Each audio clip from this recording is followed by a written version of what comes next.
le laboratoire d'analyse des sociétés et pouvoirs Afrique Diaspora de l'Université Gaston Berger de Saint-Louis, en partenariat avec le CRDI et Affaires mondiales Canada, vous présente les modules de formation pour une prise en charge holistique et multisectorielle des violences basées sur le genre.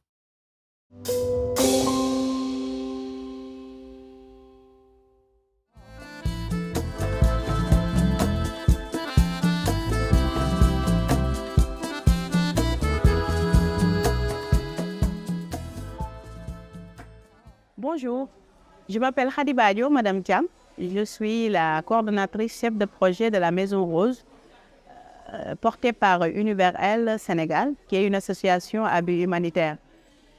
Aujourd'hui, je vais vous présenter une vidéo qui a été conçue par des experts de l'Université Gaston Berger de Saint-Louis, en collaboration avec des praticiens de la protection, de la santé et des juristes. Donc, l'objectif de cette vidéo, c'est de permettre aux acteurs de la protection d'avoir un modèle standard de prise en charge holistique des femmes et des filles victimes de violences basées sur le genre. Dans cette vidéo, en gros, je vais vous faire une présentation de comment accueillir une victime pour la première fois, comment l'orienter, comment lui donner des informations, ce dont il a besoin dans la prise en charge. Et cela, c'est dans le but de mieux standardiser la prise en charge de ces victimes-là. Donc, c'est pour permettre d'institutionnaliser et de permettre aussi à d'autres acteurs de remédier à certaines pratiques dans la prise en charge. Maintenant, qu'est-ce que l'accueil? L'accueil est la première étape de la prise en charge. Le lieu est le moment où s'établit le premier contact initial entre la victime et la structure. Donc, cette étape inclut notamment la réception de la victime, l'identification de la victime, l'écoute active de la victime. Donc, ce premier contact avec la victime s'effectue dans un endroit chaleureux et sécurisant. Il est déterminant pour la poursuite du processus de l'intervention, car en effet, la mise en confiance et l'entretien préliminaire permettent à l'intervenant de faire une évaluation première par rapport à toutes les informations qu'il a recueillies auprès de la victime. Plusieurs acteurs peuvent assurer cette tâche. Ces acteurs-là sont à la fois la police, la gendarmerie, les prestataires de santé, le personnel éducatif, c'est-à-dire dans les écoles, les cellules genre au niveau des écoles comme les gouvernements scolaires, l'AMO, les centres d'hébergement, le personnel de la protection sociale, les centres conseils ados. Donc, toutes ces personnes-là sont appelées à faire cette première acte-là qui est l'accueil. Donc, comment accueillir une victime de violences basées sur le genre? Quelle que soit la structure vers laquelle la victime est référée, il est important de savoir qu'un mauvais accueil peut entraîner chez la victime le refus de continuer le processus de prise en charge ou la décision du signalant de ne plus donner d'informations aux structures de la protection. L'accueil est donc une étape cruciale qu'il ne faut surtout pas rater. Se jouent en effet les enjeux de confiance et de prise en charge humaniste et qualitative dans les institutions. C'est la raison pour laquelle l'accueil doit être effectué par des professionnels qualifiés, formés et outillés dans ce domaine. Les accueillants ou les accueillantes doivent avoir des connaissances actualisées et l'accès à l'information sur la prise en charge des victimes, c'est-à-dire la connaissance des maisons d'accueil, des ressources de suivi psychosocial, l'accompagnement juridique ou le faire. Mais au-delà de cette technicité, ils ou elles, c'est-à-dire les accueillants, doivent montrer de l'empathie, avoir une capacité d'écoute réelle. Et l'environnement affectif de la victime doit être garanti pendant tout le processus. Elle doit être entourée, bien traitée. Elle ne doit subir aucune forme d'agression, d'exclusion ou de stigmatisation. L'accueillant ou l'accueillante doit ainsi savoir mettre en confiance, savoir écouter et libérer la parole, savoir poser les bonnes questions, savoir aider, orienter et accompagner, être patient. Savoir évaluer les besoins spécifiques aussi de la victime.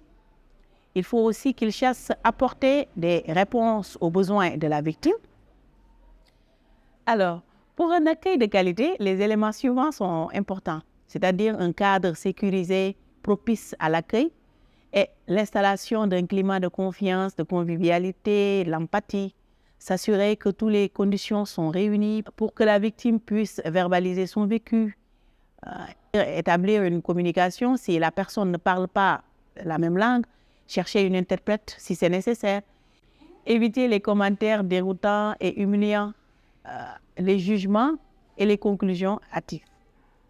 Identifier avec la victime les besoins et les urgences, identifier ses forces et ses faiblesses, identifier et s'accorder avec la victime sur les prochaines étapes, c'est-à-dire la démarche à suivre s'il s'agit d'une démarche juridique, sanitaire, ou de l'hébergement, ou bien, etc. Alors, après l'accueil, nous allons vous parler maintenant de l'information. C'est durant l'accueil que la victime prend connaissance des différents services existants en matière de prise en charge. Il s'agit notamment des informations sanitaires, des informations juridiques, des mesures d'accompagnement et de prise en charge, des offres de services existants dans la localité, des possibilités d'hébergement. Cette étape d'information est très importante et déterminante dans l'accompagnement de la victime qui souvent est dans la peur. Il faudra être précis et pédagogue dans les explications pour qu'elle ne considère pas ces informations comme des obligations. Dernièrement, nous avons accueilli une fille de 16 ans. Elle nous avait été signalée par l'AMO pour une mise à l'abri. Donc, elle a été victime de viol répété, inceste. Donc, et bon, lorsqu'à son arrivée, la première personne à l'accueillir, c'était le vigile qui était devant la porte. Donc, c'est la première personne qui rentre en contact avec les victimes et les accompagnants d'habitude. Donc, il les introduit et les met à la disposition du travailleur social.